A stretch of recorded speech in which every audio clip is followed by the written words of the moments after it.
ഈ അടുത്തിടയ്ക്ക് നമ്മൾ ഇൻസ്റ്റാഗ്രാമിലൊരു പോസ്റ്റ് കണ്ടു, സൂര്യയുടെ കൂടെയുള്ളൊരു ഫോട്ടോ, അതിനൊരു ഭയങ്കര ക്യാപ്ഷനൊക്കെ ആയിരുന്നു, ഭയങ്കര സ്വീറ്റ്. അപ്പോൾ എങ്ങനെയായിരുന്നു ആ ഒരു ഫീല് നേരിട്ട് കാണുമ്പോൾ ചോദിക്കായിരിക്കും? ആ മൊമെന്റ് കഴിഞ്ഞിട്ട് കുറച്ച് നാളുകൾ അതിൻ്റെ ആ ഒരു എന്താ പറയുക സന്തോഷവും എക്സൈറ്റ്മെൻറ്റും ഒക്കെ ഇപ്പോഴും ഉണ്ട്. എനിക്ക് ഫോട്ടോ എടുക്കണേക്കാൾ കൂടുതൽ പുള്ളിയുടെ സംസാരിക്കണം എന്നുള്ളതായിരുന്നു. സംസാരിക്കണം, എൻ്റെ ആഗ്രഹം ഒന്ന് പറയണം എന്നുള്ളതായിരുന്നു.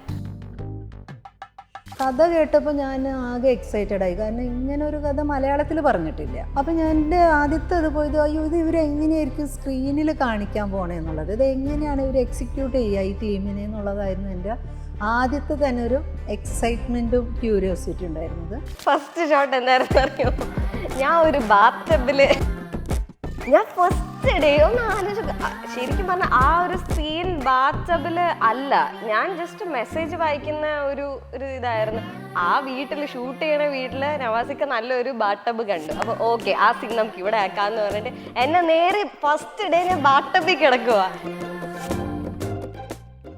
ജോളി ചേച്ചി എങ്ങനെ ജോളിയായിട്ട് തന്നെ ആയിരുന്നു? കുറച്ചേരേ ഉള്ളൂ, കുറച്ചേരെ കോമ്പിനേഷൻ ഉണ്ടായുള്ളൂ. ഈ പറഞ്ഞ പോലെ കഥകളൊക്കെ പറഞ്ഞു. പക്ഷേ ചെറിയ കുട്ടികളൊക്കെ എന്നെ ഒഴിവാക്കി ഞങ്ങൾ തള്ള വൈബാണെന്നാണ് ഒരു തെറ്റിദ്ധരിച്ചത്. അതെപ്പോ സത്യത്തിൽ എനിക്ക് ഓർമ്മയില്ല കേട്ടോ. ഹായ് ഹലോ, എല്ലാവർക്കും നമസ്കാരം. ഈ നവംബർ 22-ാം തീയതി മലയാളികളിലേക്ക് ഒരു തർക്കവുമായിട്ട് കുറച്ച് പേര് എത്തുകയാണ്. പേരിൽ തന്നെ ഭയങ്കര വ്യത്യസ്തതയുള്ളൊരു സിനിമയുമായിട്ട്. അതെ, ടർക്കിഷ് തർക്കത്തിൻ്റെ വിശേഷങ്ങളുമായി എന്നോടൊപ്പം ഉള്ളത് ആമിന, ജോളി ചേച്ചി and Jayashree. Welcome. Thank U.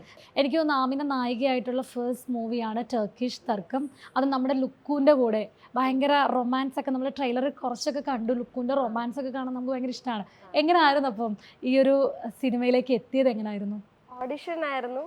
Directly like audition call വിളിച്ചിട്ടുണ്ടായിരുന്നു. ബയോഡേറ്റ അയച്ചു, ഓഡിഷന് വിളിച്ചു, മറ്റേ ഓഡിഷൻ ചെയ്തു.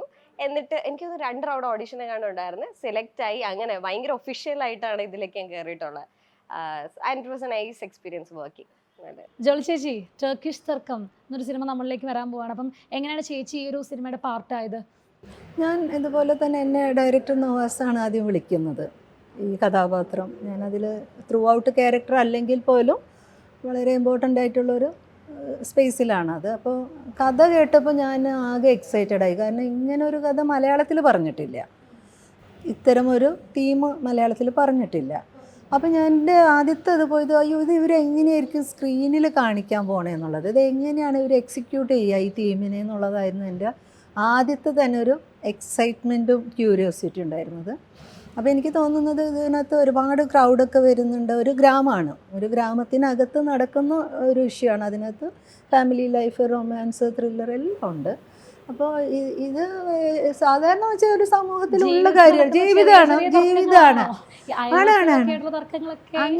അങ്ങനെയല്ല നമ്മളെന്ന് വെച്ചാൽ നമ്മളോട് തർക്കം നമ്മളോടുണ്ടാവും.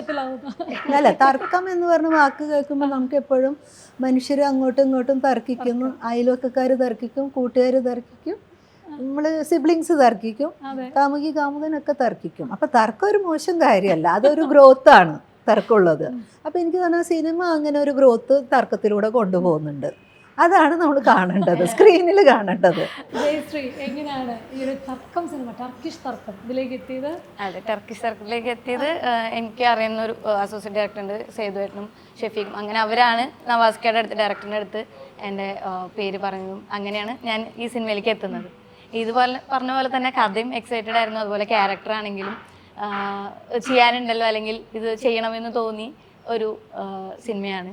അതുപോലെ കാസ്റ്റ് ആണെങ്കിലും കഥയാണെങ്കിലും എല്ലാം നമുക്ക് ചെയ്യാൻ തോന്നിയ ഒരു പ്രൊജക്റ്റായിരുന്നു. അപ്പോൾ ഇതിൻ്റെ ഭാഗമാണെന്ന് ആഗ്രഹിച്ചു, അതങ്ങനെ ചെയ്തു. സന്തോഷമുണ്ട്, നല്ലൊരു സിനിമയായിട്ട് ഇപ്പോൾ വന്നിട്ടുണ്ട്. ഈ പറഞ്ഞ പോലെ ടർക്കിഷ് തർക്കം, ആ തർക്കത്തിൻ്റെ ചേച്ചി പറഞ്ഞ ഭയങ്കര നല്ലൊരു ലൈൻ. ആ തർക്കത്തിലൂടെ ഒരു ഗ്രോത്ത് ഉണ്ട്. ആ ഗ്രോത്ത് ജനങ്ങളിലേക്ക് അത് കൃത്യമായിട്ട് എത്തട്ടെ എന്ന് ആഗ്രഹിക്കുന്നു. എനിക്കൊന്ന് ജയശ്രീ ആണെങ്കിലും ഒരുപാട് മലയാള സിനിമയിലാണെങ്കിലും ഒരുപാട് റോളുകളിലൂടെ നമ്മളിലേക്ക് എത്തിയതാണ്. ഈ അടുത്തിടയ്ക്ക് നമ്മൾ ഇൻസ്റ്റാഗ്രാമിലൊരു പോസ്റ്റ് കണ്ടു, സൂര്യയുടെ കൂടെയുള്ളൊരു ഫോട്ടോ, അതിനൊരു ഭയങ്കര ക്യാപ്ഷനൊക്കെ ആയിരുന്നു, ഭയങ്കര സ്വീറ്റ്. അപ്പോൾ എങ്ങനെയായിരുന്നു ആ ഒരു ഫീല്? ആ മൊമെന്റ് കഴിഞ്ഞിട്ട് കുറച്ച് നാളുകൾ അതിൻ്റെ ആ ഒരു എന്താ പറയുക സന്തോഷവും എക്സൈറ്റ്മെൻറ്റും ഒക്കെ ഇപ്പോഴും ഉണ്ട്. അത് തന്നത് ആ ഫോട്ടോയിൽ ആ എഴുതിയതൊക്കെ തന്നെയാണ്. എനിക്ക് ഭയങ്കര ഇഷ്ടമാണ്. അപ്പോൾ സൂര്യ സാർ ഒപ്പം വർക്ക് ചെയ്യണം എന്നുള്ളതായിരുന്നു ആഗ്രഹം. അപ്പോൾ ഇവിടെ കൊച്ചിയിൽ വരുന്നുണ്ടെന്ന് പറഞ്ഞപ്പോൾ എൻ്റെ ഒരു ഫ്രണ്ട് കങ്കുവയുടെ ഇതായിട്ട് വരുന്നുണ്ടെന്ന് അറിഞ്ഞപ്പോൾ മീറ്റ് ചെയ്യാൻ പറ്റുമോ എന്ന് ചോദിച്ച് അങ്ങനെ ഫ്രണ്ട് വഴിയാണ് കണക്ട് ചെയ്താൽ ഞാൻ അവിടെ എത്തിയത്. കാണാൻ പറ്റുമോ കാണാൻ പറ്റില്ല മീൻ പല രീതിയിൽ പുള്ളി തിരക്കിലായിരുന്നു. പല രീതിയിൽ പ്രോഗ്രാംസൊക്കെ അങ്ങോട്ട് മാറിയപ്പോൾ നടക്കില്ലേ എന്നൊക്കെ വിചാരിച്ചു. അറ്റ് ലാസ്റ്റ് കണ്ടു, സംസാരിച്ചു. എനിക്ക് ഫോട്ടോ എടുക്കണേക്കാൾ കൂടുതൽ പുള്ളിയുടെ സംസാരിക്കണം എന്നുള്ളതായിരുന്നു. സംസാരിക്കണം, എൻ്റെ ആഗ്രഹം ഒന്ന് പറയണം എന്നുള്ളതായിരുന്നു. അതെനിക്ക് പറയാൻ പറ്റി എന്നുള്ള മീൻ സാറിൻ്റെ ഒപ്പം വർക്ക് ചെയ്യണമെന്ന് എനിക്ക് ഭയങ്കര ആഗ്രഹം ഉണ്ടെന്ന് പറയാൻ പറ്റി. അത് അത് പിന്നെ പുള്ളി തിരിച്ചു പറഞ്ഞ ഡു ഗുഡ് മൂവീസ് എന്ന് പറഞ്ഞു. മീൻ നമ്മൾ സിനിമയിൽ ചെയ്യുന്ന ഒരാളാണ്, ചെറുതായിട്ട് ഇവിടെ ചെയ്തിട്ടുണ്ട് എന്ന് ഞാനിങ്ങനെ പറഞ്ഞപ്പോഴേക്കും ഡു ഗുഡ് മൂവീസ് എന്നൊക്കെ പറഞ്ഞ് പിന്നെ അത് കഴിഞ്ഞ് ഞാൻ കൂടെ വർക്ക് ചെയ്യണമെന്ന് പറഞ്ഞപ്പോൾ പുള്ളി തിരിച്ചു പറഞ്ഞത് എന്താ വാക്ക് എനിക്ക് ഓർമ്മയില്ല, എന്തോ പറഞ്ഞു. പറയണം, ഞാൻ വേറെ ഒന്നും ഫോട്ടോ എടുക്കുമ്പോൾ ശ്രദ്ധിച്ചറിയാം, ഞാൻ എൻ്റെ ഫോട്ടോസ് കൂടുതലും പുള്ളിയുടെ അടുത്ത് സംസാരിക്കുന്നതാണ്. ഞാൻ പോസ് ചെയ്തത് ജസ്റ്റ് ഒരെണ്ണം പോസ് ചെയ്ത് കഴിഞ്ഞിട്ട് പിന്നെ കഥ പറയാന്നുള്ള ഒരു വ്യഗ്രതയായിരുന്നു എനിക്ക്. നമുക്ക് സൂൺ പ്രതീക്ഷിക്കാം. കാരണം സൂര്യ സാറിൻ്റെ കൂടെ മലയാളി ആക്ട്രസസ് പോവാറുണ്ട്. ഇപ്പം അപർണ ബാലമുരളി ആണെങ്കിലും രജിഷ ആണെങ്കിലും അങ്ങനെ ഒരുപാട് ആക്ടേഴ്സ് പോയിട്ടുണ്ട്. അപ്പം സൂൺ നമുക്ക് കാണാൻ സംഭവിച്ചാൽ ഞാൻ ഈ സാധനം ഞാൻ വേറെ രീതിയിലൂടെ ഒന്ന് പറയാനായിട്ട് ഇങ്ങടെ തന്നെ വരാം. ആ കണ്ണിലുണ്ടാവും ഒരു എക്സൈറ്റ്മെന്റ്. ആമിനയിലേക്ക് ഈ ഒരു ടർക്കിഷ് തർക്കത്തിൽ എനിക്ക് തോന്നുന്നു മുസ്ലിം ക്യാരക്ടർ തന്നെയാണ് ഓഫ് കോഴ്സ് ചെയ്യുന്നത്. എങ്ങനെയായിരുന്നു ആ ക്യാരക്ടർ? എങ്ങനെയാണ് ആ ക്യാരക്ടർ കുറച്ച് നല്ലൊരു എന്താ എനിക്ക് തോന്നുന്നു എല്ലാ ആൾക്കാർക്കും ഇഷ്ടപ്പെടുന്ന ഒരു കൈൻഡ് ഓഫ് ക്യാരക്ടർ ആയിരിക്കും. ബിക്കോസ് എനിക്ക് പേഴ്സണലി ഭയങ്കര റിലേറ്റ് ചെയ്യാൻ പറ്റിയ എനിക്ക് ഇഷ്ടപ്പെട്ട ക്യാരക്ടറാണ്. So I think audience will also അങ്ങനെ തന്നെ ആയിരിക്കും പെർസീവ് ചെയ്യുന്നത്. വീട്ടിലെ കുട്ടി ക്യാരക്ടർ ആണോ? കുട്ടി ക്യാരക്ടറോ? വീട്ടിലെ കുട്ടിയോ? ആ വീട്ടിൽ എല്ലാവർക്കും വീടൊക്കെ ഉണ്ടല്ലോ, വീട്ടിലെ കുട്ടി തന്നെയാണ് എല്ലാവരും. മനസ്സിലായില്ല. കാരണം നമ്മൾ ആ ട്രെയിലറിൽ കണ്ടിരുന്നു. കാരണം ഉമ്മ കയറി വരുന്ന സമയത്ത് ആമയുണ്ട്, ആ സമയത്ത് ഉമ്മയോ. അത് പിന്നെ അങ്ങനെ ഒരു സാഹചര്യത്തിൽ ആരും അങ്ങനെ ആയിരിക്കുമല്ലോ റിയാക്ട് ചെയ്യുന്നത്. അപ്പൊ അത് കൂടുതൽ കാണണം എന്നുണ്ടെങ്കിൽ സിനിമ കാണേണ്ടി വരും. പക്ഷെ ഞാനൊരു ഐഡിയ തരുന്നത് ഭയങ്കര അങ്ങനെ ഒതുങ്ങിയിരിക്കുന്ന അങ്ങനത്തെ ഒരു ക്യാരക്ടർ അല്ല. അത് കുറച്ചുകൂടെ ഒരു ഔട്ട് ഗോയിങ് കാര്യങ്ങൾ കുറച്ചുകൂടെ അത് നമുക്ക് മനസ്സിലായി. അല്ലെങ്കിൽ ലുക്കുനെ ആ റൂമിലേക്ക് കേറ്റാനുള്ള ധൈര്യം അതെ ചെറിയ ചെറിയ കുസൃതിയൊക്കെ ഉള്ള ഒരു ക്യാരക്ടറാണ് അത്. അപ്പൊ അങ്ങനെ ഒരു സംഭവം ഉണ്ട്. അപ്പൊ എനിക്ക് റിലേറ്റ് ചെയ്യാൻ പറ്റിയ ഒരു ക്യാരക്ടറാണ്. ചില കാര്യങ്ങളൊക്കെ വരുമ്പോ ഓരോ റിയാക്ഷൻ ഒക്കെ കൊടുക്കുമ്പോൾ എനിക്ക് ചിലപ്പോ ഫീൽ ചെയ്തിട്ടുണ്ട് സ്ക്രിപ്റ്റ് വായിച്ചപ്പോ ഇവർ എനിക്ക് വേണ്ടിയിട്ട് സ്ക്രിപ്റ്റ് മാറ്റിയ പോലെ ഉണ്ടായിരുന്നു. ഏതൊക്കെയോ ഒരു ഡയലോഗ്സ് വന്നപ്പോ എന്റെ പേഴ്സണൽ ലൈഫായിട്ട് എന്തൊക്കെയോ ഒരു റിലേഷൻ എനിക്ക് ഫീൽ ചെയ്തിട്ട് ഞാൻ ഇതിന്റെ ഡയറക്ടർ നവാസിക്ക പുള്ളിയുടെ ഞാൻ ചോദിച്ചു ശരിക്കും എനിക്ക് വേണ്ടിയിട്ട് ഇത് നിങ്ങൾ ഡയലോഗ്സ് മാറ്റിയായിരുന്നു? പറഞ്ഞു ഇല്ല, ഈ സ്ക്രിപ്റ്റ് ഇങ്ങനെയാണ്. Okay, I am very apt for this. എനിക്ക് സ്വന്തമായിട്ട് ഞാൻ ഇങ്ങനെ വിചാരിച്ചു. So I could relate to the character. അപ്പൊ എനിക്ക് തോന്നുന്നു കാണുന്ന ആൾക്കാർക്കും റിലേറ്റ് ചെയ്യാൻ പറ്റും. ഇപ്പോഴത്തെ പിള്ളേർക്കൊക്കെ ഇതാവാൻ പറ്റുന്ന ഒരു ക്യാരക്ടർ ആണെന്ന് എനിക്കൊരു കോൺഫിഡൻസ് ഉണ്ട്. ഏതായിരുന്നു ഫസ്റ്റ് ഷോട്ട് എന്ന് ഓർമ്മയുണ്ടോ? ആദ്യത്തെ ഏതായിരുന്നു? ലുക്കുമായിട്ടുള്ള കോമ്പിനേഷൻ ആയിരുന്നോ? ഇല്ല, ഫസ്റ്റ് ഷോട്ട് എന്തായിരുന്നു അറിയോ? ഞാൻ ഒരു ശരിക്കും പറഞ്ഞ ആ ഇത് സ്ക്രിപ്റ്റില് ആ ഒരു സീൻ ബാത്ടബില് അല്ല, ഞാൻ ജസ്റ്റ് മെസ്സേജ് വായിക്കുന്ന ഒരു ഇതായിരുന്നു. അപ്പൊ ഞാൻ വേറെ ഒരു ലൊക്കേഷനിലായിട്ടാണ് അത് ഇതാക്കിയത്. അപ്പൊ ആ വീട്ടില് ഷൂട്ട് ചെയ്യണ വീട്ടില് നവാസിക്ക നല്ലൊരു ബാട്ടബ് കണ്ടു. അപ്പൊ ഓക്കെ, ആ സീൻ നമുക്ക് ഇവിടെ ആക്കാന്ന് പറഞ്ഞിട്ട് എന്നെ നേരെ ഫസ്റ്റ് ഡേ ഞാൻ ബാട്ടബിൽ കിടക്കുക. ഞാൻ എന്തിനാ ഇവിടെ കിടക്കുന്നു? അപ്പൊ അങ്ങനെ ഒരു ഭയങ്കര ഒരു ഇതായിരുന്നു ഫസ്റ്റ് ഞാൻ ചെയ്തത്. അതാണ് അത് തന്നെ ഭയങ്കര ബ്രേക്കിംഗ് ആയിപ്പോയി എനിക്ക്. പക്ഷെ അത് ഞാൻ ബാട്ടബില് ഞാൻ മറ്റേ ഷ്രഗും ഇതൊക്കെ ഇട്ടിട്ടുണ്ട് കേട്ടോ. പക്ഷെ ഇതൊക്കെ മറ്റേ പത കൊണ്ട് മൂടി ഒരു 2-3 ബോട്ടിൽ ഷാംപൂ മൊത്തം ഇട്ട് പതപ്പിച്ച് അയ്യോ എനിക്ക് അതൊന്ന് ഇറങ്ങാൻ പോലും സ്വന്തമായിട്ട് പറ്റത്തില്ല. അവിടെ തന്നെ വീഴും. 2 പേര് 2 സൈഡിൽ നിന്ന് തന്നെ പിടിച്ചൊക്കെയാണ് അതില് കൊണ്ടാക്കുകയും കൊണ്ടുപോവുകയൊക്കെ ചെയ്തത്. അത് രസമായി. ആദ്യം തന്നെ ആദ്യത്തെ ഷോട്ട് തന്നെ. എന്നിട്ട് വേറെ കോമഡി ഇതിനിടയ്ക്ക് ഉണ്ടായി. ഇവര് ഷോട്ട് എടുത്തു കഴിഞ്ഞതിന് ശേഷം ഓക്കെ ഷോട്ട് ആണോ നോക്കാൻ വേണ്ടി എല്ലാരും അങ്ങോട്ടേക്ക് പോയി. അപ്പൊ ഞാനിങ്ങനെ വെയിറ്റ് ചെയ്യാ. എനിക്ക് സ്വന്തമായിട്ട് ഇറങ്ങാൻ പറ്റില്ല ഈ ടബിന്ന്. ആരുമില്ല, എല്ലാരും കഴിക്കാൻ പോയി ബ്രേക്ക് പറഞ്ഞിട്ട് ഞാൻ അവിടെ കിടക്കുക.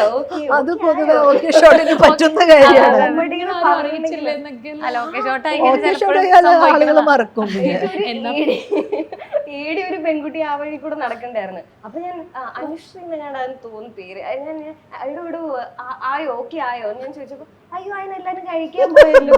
ഞാൻ പറയാ അപ്പൊ പുള്ളിക്കാരിയാണ് വന്ന് എന്നെ പൊക്കിക്കൊണ്ട് എടുത്തോണ്ട് പോയത് അവസാനം. ഇതൊക്കെയായിരുന്നു അവിടെ സംഭവിച്ചത്. ഗംഭീര തുടക്കമായിരുന്നു എന്നൊക്കെ. ഇതുപോലെ എന്തൊക്കെ ഫൺ ഇൻസിഡൻസ് ആണ് ആ ലൊക്കേഷൻ ഉണ്ടായ ജയശ്രീ? മീൻ ഇവരെല്ലാവരും തമാശ ഇങ്ങനെ പറഞ്ഞ്, ഇപ്പൊ അശോകൻ ചേട്ടനുണ്ട്, ഇവരൊക്കെ ഇങ്ങനെ കഥകൾ പറയുന്നവരാണല്ലോ. എനിക്ക് കൂടുതൽ എന്താ പറയാ സങ്കടം, അപ്പൊ ഇത് പറഞ്ഞതാവും മീൻ ഇമോഷണൽ സീക്വൻസിലാണ് കൂടുതൽ.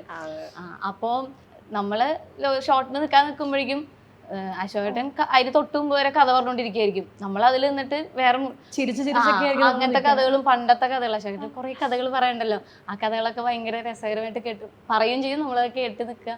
അങ്ങനെ അപ്പൊ നമ്മൾ ഷോർട്ട് ആകുമ്പോഴേക്കും ഒന്ന് നിർത്തും, അത് കഴിഞ്ഞിട്ട് നമുക്ക് പറയാന്നുള്ള പറയുന്ന മൂഡിലേക്കൊക്കെ എത്തി. കാരണം നമ്മുടെ ഇമോഷനിലേക്ക് എത്താനുള്ള ഒരു കോമഡി ഇമോഷൻ ചെയ്ത് അങ്ങനെയൊക്കെ ആയിരുന്നു. അങ്ങനെ കുറെ പിന്നെ എന്താ ലുക്കു എല്ലാരും ഭയങ്കര.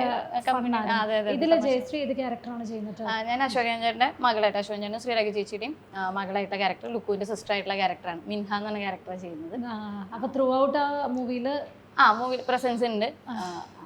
ജോളി ചേച്ചി എങ്ങനെയായിരുന്നു ഈ സെറ്റും കാര്യങ്ങളൊക്കെ? പിള്ളേരൊക്കെ ഉണ്ടായിരുന്നു, പിന്നെ അശോകൻ ചേട്ടനുണ്ട് ഒരു ലെജൻഡ്, അതുപോലെ തന്നെ ഇപ്പോൾ പറഞ്ഞ പോലെ തന്നെ കഥകളൊക്കെ ഇഷ്ടംപോലെ ഉണ്ടായിരിക്കും, പിന്നെ ലുക്കും ഉണ്ട്, സണ്ണി ചേട്ടനുണ്ട്. അപ്പോൾ എങ്ങനെയായിരുന്നു ലൊക്കേഷനും കാര്യങ്ങളൊക്കെ? അതിൻ്റെ തമാശ എന്ന് പറഞ്ഞാൽ ഞാൻ ചെല്ലുമ്പോൾ എൻ്റെ ഹോസ്പിറ്റലാണ്, ഞാൻ വരുന്ന പോർഷൻ ഹോസ്പിറ്റലാണ്, വീടോ അങ്ങനെയല്ല. ഇതിനകത്ത് ആദ്യമായിട്ടല്ല, എനിക്ക് തോന്നുന്നു വളരെ അപൂർവമായിട്ട് എനിക്ക് അമ്മയല്ലാത്ത ഒരു ക്യാരക്ടർ കിട്ടാറുള്ളൂ. അപ്പോൾ ഇതിൽ അമ്മയല്ല, ആരുടെയും അമ്മയല്ല. അതെ. അപ്പോൾ അതുകൊണ്ട് തന്നെ ഞാൻ ചെയ്യുന്നത് ഹോസ്പിറ്റലിലാണ്. അപ്പോൾ അവിടെ എന്ന് പറഞ്ഞാൽ ഭയങ്കര ഇമോഷണൽ സീനുകളാണ് നടക്കുന്നത്. ഇവര് പിന്നെ അവിടെ തമാശ എന്ന് വെച്ചാൽ ഈ രണ്ട് മക്കളായിട്ട് അഭിനയിച്ചവർ. ഇപ്പോൾ ലുക്മാനാണെങ്കിൽ അന്ന് സുലൈഖ മനസ്സിൽ ഷൂട്ട് കഴിഞ്ഞിട്ടാണ് അത് അപ്പോൾ അതുകൊണ്ട് മകനാണ്.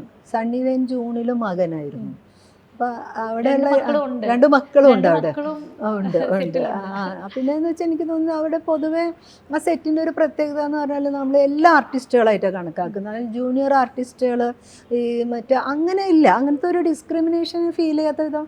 ഒന്ന് നമ്മൾ ഈ ക്രൗഡായിട്ട് വരുമ്പോൾ എല്ലാവരും ഒരു സ്പേസിൽ തന്നെ ഇരിക്കണമല്ലോ. ഒരു ഷൂട്ട് ഭയങ്കര വൈഡൊക്കെ വെച്ച് നടക്കുമ്പോൾ ആവുന്നതും ആളുകൾ മാക്സിമം ഒരു മുറിയിൽ തന്നെ ഇരിക്കുക. അപ്പോൾ അതിനൊരു ഇൻട്രാക്ഷനൊക്കെ വളരെ ഈസി ആയിരുന്നു നമുക്ക് എല്ലാവരും. പിന്നെ വേറെ ഒന്നും വെച്ചാൽ ഇതിനകത്ത് ആരും ഒരു ലൈവ് പ്രോപ്പർട്ടി മാതിരി അല്ല മനുഷ്യർ, എല്ലാവർക്കും ക്യാരക്ടറുണ്ട്. ഡയലോഗ് ഉണ്ടോ ഇല്ല എന്നുള്ളതാണ്. ആ ഇമോഷൻ ഹോൾഡ് ചെയ്യണം, ആ എക്സ്പ്രഷൻ ഹോൾഡ് ചെയ്യണം. അതിന് വെറുതെ പാസിങ് ഷോട്ടുകളെ അല്ല, ഗ്രാമത്തിലെ ആളുകൾ അവർ. അപ്പോൾ അതുകൊണ്ട് തന്നെ അവർക്ക് അതിൻ്റേതായ റോളുണ്ട്. അതെ, സൗഹൃദമോ അയൽവക്കോ നാട്ടുകാരോ അങ്ങനെയൊക്കെയുള്ള. അപ്പോൾ അതുകൊണ്ട് എല്ലാവർക്കും എന്തെങ്കിലും ഒരു ഡയലോഗെങ്കിലും ഉണ്ട്. അപ്പോൾ അങ്ങനെയായിപ്പോൾ എന്താണെന്ന് വെച്ചാൽ നമുക്ക് പല ആക്ടേഴ്സിനെ കാണാൻ പറ്റുകയാണ്. നമ്മൾ അതുവരെ നമ്മൾ സ്ക്രീനിൽ ആക്ട് ചെയ്യുക എന്നുള്ള രീതിയിൽ വരാത്ത മനുഷ്യരൊക്കെ. അപ്പോൾ അവർ ഗംഭീര പെർഫോമൻസ് ആണല്ലോ നമുക്ക് അതിന് തോന്നിപ്പോകുന്ന രീതിയിൽ നല്ല രസമായിരുന്നു. എനിക്ക് എന്നെ സംബന്ധിച്ചെന്ന് പറഞ്ഞാൽ പൊതുവെ അങ്ങനെ ഒരു ജെല്ല് ചെയ്യാൻ പറ്റാത്ത ഒരു സ്ഥലത്ത് ഞാൻ ഭയങ്കര സ്ട്രെസ്ഡ് ആവും.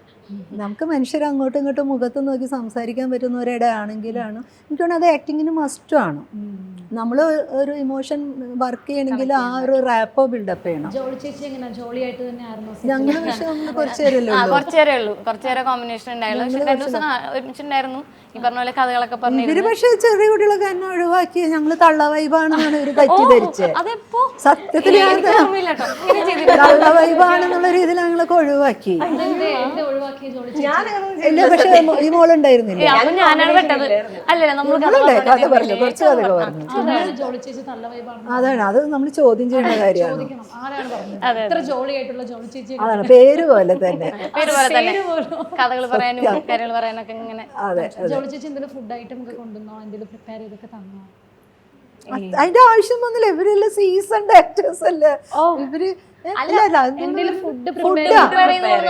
അവരെല്ലാം തരണ്ടേ? മോശമില്ല. ഒന്നാമത്തെ നമുക്കൊരു 10 ദിവസം ഉണ്ടാവണം. രണ്ടാമത്തെ കാര്യം എന്ന് പറഞ്ഞാൽ ഞാനാകെ 2 ദിവസമേ ഉള്ളൂ. 2 ദിവസം തുടങ്ങുന്നത് തന്നെ നമ്മള് ഈ ഫോൺ കട്ടുകൾ അങ്ങനെയാണ്. അപ്പോൾ സെറ്റായി വരാനുള്ള സമയം സെറ്റ് ആയി വരാനുള്ള സമയം ഇവർക്ക് അത് ആവശ്യപ്പെടാനുള്ള അവസരം ഞാൻ കൊടുത്തില്ല. അതിന് ഞാൻ മുങ്ങി അവിടെ. അശോകൻ ചേട്ടന്റെ മോളായിട്ടാണ് ഈ ഒരു ഫിലിമിൽ. അപ്പൊ എങ്ങനെ ഉണ്ടായിരുന്നു അശോകൻ ചേട്ടനുമായിട്ടുള്ള ഒരു കോമ്പിനേഷനും കാര്യങ്ങളൊക്കെ? നല്ല എക്സ്പീരിയൻസ് ആയിരുന്നു. അശോകൻ ചേട്ടനെ പോലെ ഒരു ആർട്ടിസ്റ്റിന്റെ കൂടെ വർക്ക് ചെയ്യാൻ പറ്റിയ സന്തോഷമുണ്ട്. പക്ഷെ നമ്മൾ ഈ അങ്ങനെ ഒരു എന്താ പറയാ അത്രയും എക്സ്പീരിയൻസ് ഉള്ള ഒരു ആർട്ടിസ്റ്റ് ആണ് എന്നുള്ളൊരു ഫീലൊന്നും അങ്ങനെയല്ല. നമ്മളെ വളരെ കംഫർട്ടബിൾ ആക്കിയാലും അല്ലെങ്കിൽ സംസാരിക്കാൻ ഞാൻ നേരത്തെ പറഞ്ഞ പോലെ തന്നെ കഥകളൊക്കെ പറഞ്ഞ് നമുക്ക് അങ്ങനെ ഒരു ഡിഫറൻസ് തോന്നിയിരുന്നില്ല. പക്ഷെ പുള്ളി പറയണ കഥകൾ കേൾക്കുമ്പോഴാണ് ഈശ്വര അന്നത്തെ കഥകളിൽ ആ സിനിമ നമ്മൾ അന്ന് കണ്ട സിനിമകളുടെ അല്ലേ ഈ നമ്മൾ കഥ കേട്ടോണ്ടിരിക്കണേന്നൊക്കെ അതിന്റെ ബിഹൈൻഡ് ദി സീൻ അതിന്റെ അന്നത്തെ അങ്ങനെ എന്തെങ്കിലും കേട്ടിട്ട് നമ്മൾ കേട്ടിട്ടുള്ളത് എന്തെങ്കിലുമൊക്കെ കാര്യങ്ങൾ പറഞ്ഞിട്ടുണ്ടോ? എന്തൊക്കെയോ കുറെ പറഞ്ഞിട്ടുണ്ട്. പക്ഷെ ഇപ്പൊ എനിക്കത് റീപ്രൊഡ്യൂസ് ചെയ്യാനായിട്ടുള്ള ഇപ്പൊ അത്ര ഡീറ്റെയിലേക്ക് ഓർമ്മയില്ല. പക്ഷെ കുറെ കഥകള് പല സിനിമകള് നമ്മള് ചിരിച്ചു പറഞ്ഞ കുറെ സിനിമകളുടെ കഥകൾ ഇങ്ങനെ പറയുമ്പോ നമ്മൾ മൈൻഡിൽ ഇങ്ങനെ ആലോചിക്കും, അതൊക്കെ നമ്മൾ ഇങ്ങനെ നേരിട്ട് കേൾക്കല്ലേ എന്നുള്ളതിൻ്റെ ഒരു സന്തോഷമൊക്കെ ഉണ്ടായിരുന്നു. ഭയങ്കര അടിപൊളിയായിരുന്നു. പെർഫോമൻസ് വൈസ് ആണെങ്കിലും പുള്ളിയുടെ ഒപ്പം വർക്ക് ചെയ്യാൻ പറ്റി എന്നുള്ളതിൻ്റെ സന്തോഷമുണ്ട്. ക്യാരക്ടർ നന്നായി, ഐ മീൻ നമ്മളൊരു ഫാമിലി എന്നുള്ളത് നമ്മൾ നേരത്തെ പറഞ്ഞ പോലെ കൂടെ അഭിനയിക്കുന്നവർ അങ്ങോട്ടും ഇങ്ങോട്ടും മാറും റാപ്പോ സെറ്റ് ആവുമ്പോഴല്ലേ. അപ്പൊ ഫാമിലി പോലെ തന്നെയായിരുന്നു ആ ഫാമിലി. ഇതിന്റെ ലൊക്കേഷൻ ഒക്കെ എവിടെയായിരുന്നു? ഈ ഒരു ഗ്രാമം മൊത്തം ഷൂട്ടും കുട്ടിക്കാനായിരുന്നു. ഓൾമോസ്റ്റ് കുട്ടിക്കാനായിരുന്നു. കുട്ടിക്കാലത്ത് തന്നെ അവിടെയൊക്കെ നടക്കുന്ന ഒരു സംഭവമൊക്കെ ആയിട്ടാണ് കാണിക്കുന്നത് പടത്തില്. അതെ, ഇതിനകത്ത് ഏറ്റവും ചലഞ്ചിങ് ആയിട്ട് എന്തെങ്കിലും ഇപ്പൊ പറഞ്ഞു ഈ റോള് ഭയങ്കര എന്നെ ഉദ്ദേശിച്ച് എഴുതിയതാണോ എന്ന് പോലും നവാസിക്കയോട് ചോദിച്ചു. ചില ഡയലോഗ്സ് എല്ലാം അങ്ങനെ വിചാരിക്കില്ല. ഞാൻ വീട്ടിലെ ആൾക്കാരൊന്നും കേട്ടാറ് അങ്ങനെയൊക്കെ അല്ല, ഞാൻ ആ രീതിയിൽ ചിന്തിച്ചില്ലെന്നൊക്കെ. Very good. അന്നേരം എങ്ങനെയായിരുന്നു? എന്തൊരു ചലഞ്ചിങ് ആയിട്ടുള്ള കാര്യങ്ങൾ ഉണ്ടായിരുന്നു? ഇപ്പം ഹീറോയിൻ ആയിട്ട് വരുന്ന ഫസ്റ്റ് മൂവി ത്രൂ ഔട്ട് ഉണ്ട്, ബുക്കുമാണ് ഓപ്പോസിറ്റ് നിൽക്കുന്നത്. അപ്പം അങ്ങനെ എന്തെങ്കിലും കാര്യങ്ങൾ ഉണ്ടായിരുന്നോ? എനിക്ക് അത്രയും ചലഞ്ചിങ് ആയിട്ടൊന്നും ഫീൽ ചെയ്തില്ല. Was feeling more like home. ഞാൻ പറഞ്ഞില്ലേ, കുറെ റിലേറ്റബിൾ ആയത് കാരണം നമുക്ക് നമ്മുടെ കയ്യിൽ നിന്ന് നമുക്ക് ചെയ്യാൻ പറ്റുന്ന ഇൻപുട്ട് ഇടാൻ പറ്റുന്ന സ്ഥലത്തൊക്കെ ഞാൻ എന്നാൽ കഴിയുന്ന പോലെയൊക്കെ ഞാൻ ചെയ്തിട്ടുണ്ട്. അതെ, അപ്പൊ ഭയങ്കര ചലഞ്ച് ഒന്നും പറയില്ല. നമുക്ക് കൂളായിട്ട് ചെയ്തു പോകാൻ പറ്റുന്ന ഒരു നല്ലൊരു സംഭവമായിട്ടാണ് എനിക്ക് ഫീൽ ചെയ്തിട്ടുള്ളത്. ഈ സിനിമ എങ്ങനെയായിരിക്കും പ്രേക്ഷകരിലേക്ക് എത്താൻ പോകുന്നത്? കാരണം നമുക്കിപ്പോൾ നമ്മൾ ട്രെയിലർ കണ്ടു, അതുപോലെ തന്നെ ഈ ഒരു നെയിം കണ്ടിട്ട് പോലും നമുക്ക് ഒന്നും അങ്ങോട്ട് പ്രെഡിക്റ്റ് ചെയ്യാൻ പറ്റുന്നില്ല എന്ത് തർക്കമാണ്. അതുപോലെ തന്നെ സണ്ണിച്ചേട്ടൻ്റെ ഗംഭീരമായൊരു വോയിസ് ഓവറും ഗംഭീര ഒരു അടിയും ഇതുവരെ കാണാത്ത രീതിയിലുള്ളൊരു സ്റ്റണ്ടൊക്കെ നമ്മൾ ആ ഒരു ട്രെയിലർ കണ്ടു. അതും നമ്മൾ എക്സൈറ്റഡ് ആണ്. അപ്പം എന്താണെന്നുള്ള ഒരു ചെറിയ ക്ലൂ എങ്കിലും നമുക്കൊന്ന് ക്ലൂ പറയാനാണെങ്കിൽ നല്ലൊരു പടമായിരിക്കും. എന്നാലും ചിന്തിക്കാത്ത ഇപ്പൊ ട്രെയിലറിൽ നിന്നൊക്കെ കിട്ടുന്നതിനേക്കാൾ വ്യത്യാസമായിട്ടൊരു സാധനമായിരിക്കും തിയേറ്ററിൽ കാണുമ്പോൾ നമുക്ക് കിട്ടുന്ന ഒരു ലെസൺ. എന്തോ the movie has something to give the audience. അല്ല വെറുതെ ചുമ്മാ ഒരു പടം ഉണ്ടാക്കി വെച്ചേക്കുന്നു. ഇതെന്ന് വെച്ചാല് സാധാരണ നമ്മള് വയലൻസ് അല്ല ഇതിനകത്ത് എന്ന് പറഞ്ഞാൽ നമുക്ക് ഈ അടിയെ വയലൻസ് ആയിട്ടല്ല കാണാൻ പറ്റുക. ശരിക്കും പറഞ്ഞാൽ ഒരു ഇമോഷണൽ ബ്ലാസ്റ്റ് ഉണ്ടാവും നമ്മുടെ ഉള്ളില് മനുഷ്യർ തമ്മിൽ. അന്നേരം സ്പോണ്ടേനിയസ് ആയിട്ട് വരുന്ന ഒരു ഉന്തും തള്ളുമാണ് അടിയേറ്റ് മാറുന്നത്. അപ്പം ശരിക്കും നമ്മൾ ചില സിനിമകളിൽ നമ്മൾ ഭയങ്കര വയലൻസ് എന്ന് പറയും. ഇതിന് നമുക്ക് അതിന് വയലൻസ് എന്ന് പറയാൻ പറ്റില്ല. അതാണ് ഈ അടിയുടെ ഒരു പ്രത്യേകത. ആ അടിയുടെ പ്രത്യേകത വയലൻസ് അല്ലെങ്കിൽ പിന്നെ എന്തെന്നുള്ളതാണ് കഥ പറയുന്നത്. ആ തർക്കം അതാണ്, പല പല പെർസ്പെക്റ്റീവ്സ് ആണ് അത്. തർക്കങ്ങൾ അതെന്തൊക്കെയാണെന്നുള്ളത് അതാണ്. ആ തർക്കങ്ങൾ എന്താണ് അതിലേക്ക് എത്തിക്കുന്ന അടിയിലേക്ക് എത്തിക്കുന്ന തർക്കങ്ങൾ എന്താണെന്നും കൂടിയാണ് ഈ സിനിമ പറയുന്നത്. ചെറിയ ചെറിയ തർക്കങ്ങളുടെ ആണോ അതോ വലിയൊരു ത്രൂ ഔട്ടും? ചിലപ്പോൾ അങ്ങനെ അക്യുമുലേറ്റഡ് ആയിട്ട് ഒരു തർക്കം പോലും വേണ്ടി വരൂല. നമ്മൾ ചിലപ്പോൾ വളരെ സ്മൂത്ത് ആയിട്ട് പോകുന്ന ഒരു സ്ഥലത്ത് പെട്ടെന്നായിരിക്കും ഒരു അടി പൊട്ടുക അല്ലേ? ലുക്കിന്റെ അടി ഇതിനകത്ത് ഉണ്ടോ? ലുക്കിന്റെ റൊമാൻസ് മാത്രമേ ഉള്ളൂ? അതൊക്കെ സിനിമയാണ്. അങ്ങനെ പറഞ്ഞ പിന്നെന്താ നമ്മൾ ഈ കാരണം പറയാത്ത പറഞ്ഞു കഴിഞ്ഞാൽ പിന്നെ അതാണല്ലോ അതിന്റെ ഒരു ഹൈലൈറ്റ്. അപ്പൊ ആ ഹൈലൈറ്റ് എന്തുകൊണ്ട് തർക്കം ഉണ്ടായി എന്നുള്ളതാണ്. നമ്മൾ സോ എക്സൈറ്റഡ് ആണ്, വെയിറ്റിംഗ് ആണ്. നവംബർ 22 ഈ ഒരു ഫിലിം ടർക്കിഷ് തർക്കം. പേര് പോലെ തന്നെ ഒരുപാട് തർക്കങ്ങളുണ്ട്. ഇവരെന്താണെങ്കിലും തർക്കിച്ച് നിൽക്കണം, ഒന്നും പറയുന്നില്ല. അപ്പോൾ നമ്മൾ എന്താണ് നവംബർ 22 തിയേറ്ററിൽ പോയി എന്താണ് തർക്കം എന്ന് കാണും. So thank you so much. Okay, thank you.